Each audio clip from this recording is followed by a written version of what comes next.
kay kayungan sa blang kapatad king kasalpantayanan. Pagmasusyan tapong yeni ing solenidad ning Santisima Trinidad. Kaniting banal a kapagmasusyan, iyabe tala po karing katang panalangin ding makatuking kayadonan. Para king kaligtasan ning balang metong kaya katamu laban king COVID-19. Para king malagwang kapaldanan daring kapatad tamong miyapektuan kaniting coronavirus. Para mo naman king kapayapan daring kaladwa daring kapatad tamong mituran king pandemyang COVID-19. At para king kaligtasan daring kakatamong eganaganang frontliners. Makanyan mo naman po, iabetala karing kakatang intensyones ding makatuki.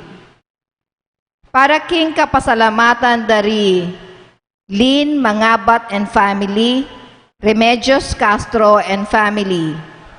Para king special ay intensyones dari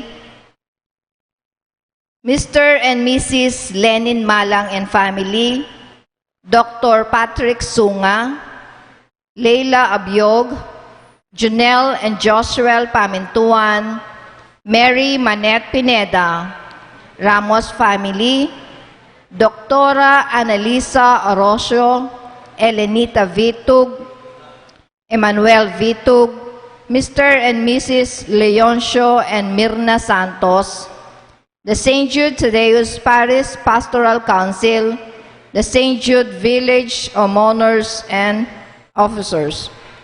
Para king malagwang kabaldanan at kaligtasan dari Pasuwing, Annelyn Ocampo, Nilo Udan, Jan Adonis Cabalya, Rolane Cabalya, Happy Sanchez Romero, Alexandra Corpus, Cicely Alfonso, Larry Sitson, at ding sablang kapatadtang masakit.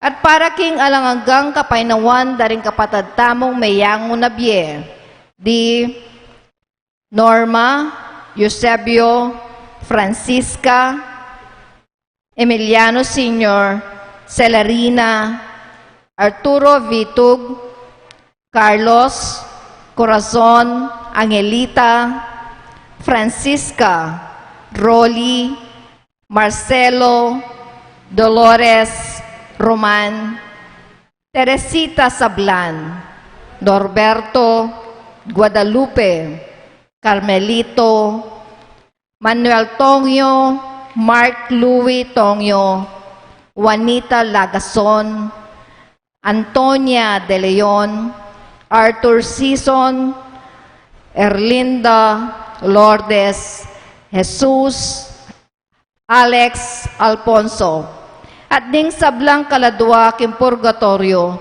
at detang alanang makaganakapa karela.